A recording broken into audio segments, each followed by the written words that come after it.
Assalamualaikum warahmatullahi wabarakatuh. Perkenalkan, saya Irfan Nuriana, NIM 2018-11277 dari Mikroprosesor kelas C. Di sini saya akan mempresentasikan atau menjelaskan mengenai mikroprosesor saya yang ada pada halaman 91. Nah, pada halaman 91 tersebut eh, terdapat instruksi di mana kita akan mengirimkan alamat 25K yang ada pada ROM untuk ditempatkan pada RAM dengan alamat 2500H. Dengan cara apa? Dengan cara gambar di samping ini ada struktur dari sistem mikroprosesor secara lengkap. Nah, pada sistem ini terdapat komponen atau beberapa komponen. Ada mikroprosesor itu sendiri, kemudian ada clock di mana clock ini akan men-trigger supaya mikroprosesor itu bekerja.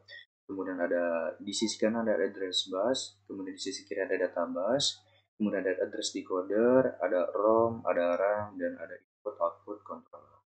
Nah, untuk fungsi dari masing-masing tersebut akan secara tidak langsung dijelaskan ketika 25H ini ada pada ROM uh, di save pada RAM ya dengan alamat 2500 sekalian. Nah, langkah yang pertama adalah jika alamat 25H pada ROM ini untuk menuju ke RAM, nah maka alamat 25H akan dikirim melalui address bus. Nah, jadi alamat 25H ini tidak secara langsung dikirim ke RAM. Nah, alamat 25H ini ditempatkan pada address bus. Kemudian karena adanya alamat 25H masuk pada address bus, maka address decoder akan merespons adanya alamat yang masuk pada address bus. Nah, address decoder ini akan mengaktifkan chip select, salah satu komponen yaitu ada ROM, RAM, dan input output controller. Nah, saat ini yang aktif untuk pertama kali yaitu ROM. Jadi address decoder akan mengaktifkan chip select pada ROM. Nah, ketika chip select ROM ini aktif, ROM pun akan aktif. Nah, setelah itu ROM akan menerima alamat dari address bus dari adanya chip select yang aktif pada ROM oleh address decoder. Nah, ketika ROM ini aktif, maka salah satu lokasi memori yang ada pada ROM akan aktif juga. Begitu juga dengan nomor biner yang ada di ROM ini. Nah, sehingga ketika ROM ini aktif, maka alamat yang sudah ada pada ROM tersebut akan ditempatkan pada database. Dengan cara mengaktifkan yang namanya buffer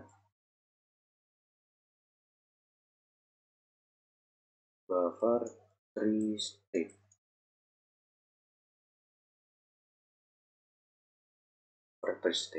Ya, buffer tree state ini akan aktif untuk alamat yang tadi pada ROM ditempatkan pada database. Kemudian alamat yang ada database ini dikirim menuju mikroprosesor. Nah, alamat ini akan ditempatkan pada mikroprosesor pada alamat yang sudah disediakan pada mikroprosesor itu sendiri. Itu pada alamat F600H. Setelah itu, alamat pada mikroprosesor akan ditempatkan kembali ke address bus lagi. Nah, ketika alamat ini masuk ke address bus lagi, maka lagi-lagi address decoder akan merespons. Address decoder ini, jadi setelah itu address decoder akan mengaktifkan chip select pada ROM lagi. Jadi sebenarnya setelah mengaktifkan buffer tree state tadi, chip select pada ROM mati. Nah, ketika alamat itu masuk ke address bus, maka address decoder akan mengaktifkan kembali chip select yang ada pada ROM. Gitu. Nah, setelah itu dia akan menerima alamat F600H. Kemudian, ketika ROM ini sudah menerima alamat F600H, kemudian akan ditempatkan kembali ke database. Untuk selanjutnya dikirim ke mikroprosesor. Nah, alamat pada mikroprosesor ini akan di-save atau ditempatkan atau disimpan secara sementara oleh mikroprosesor ini. Nah, setelah disimpan secara sementara oleh mikroprosesor, maka mikroprosesor akan kembali menempatkan alamat tersebut pada address bus kembali, karena kan prosesnya belum selesai ya.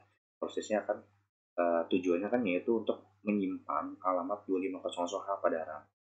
Hanya ketika mikroprosesor ini menempatkan kembali alamat pada address bus, lagi-lagi address decoder ini akan mengaktifkan chip select pada salah satu komponen ini. Nah, tapi saat ini chip select yang aktif bukan lagi ROM, tapi jadi address decoder ini akan mengaktifkan chip select pada RAM dan akan menerima alamat 20. Nah, alamat 2500 ini sebenarnya sudah diterima oleh si mikroprosesor ini, di mana mikroprosesor ini tadi sudah disimpan secara sementara dan dibaca read or write ini. Nah, setelah 2500 ini diterima oleh si RAM dan disimpan oleh RAM, agar alamat ini disimpan secara permanen oleh RAM, maka alamat ini akan melalui jalur read or write ini. Read or write yaitu jalur uh, warnanya abu-abu di sini. Kemudian si alamat 2500H ini akan disimpan pada RAM secara permanen sampai dengan ada alamat yang baru masuk pada sistem mikroprosesor ini atau jika dayanya tersebut dimatikan. Itu kira-kira penjelasan dari saya. Dimana cukup sekian penjelasan dari saya. Mohon maaf apabila ada kekurangan. Kurang lebihnya. Wassalamualaikum warahmatullahi wabarakatuh.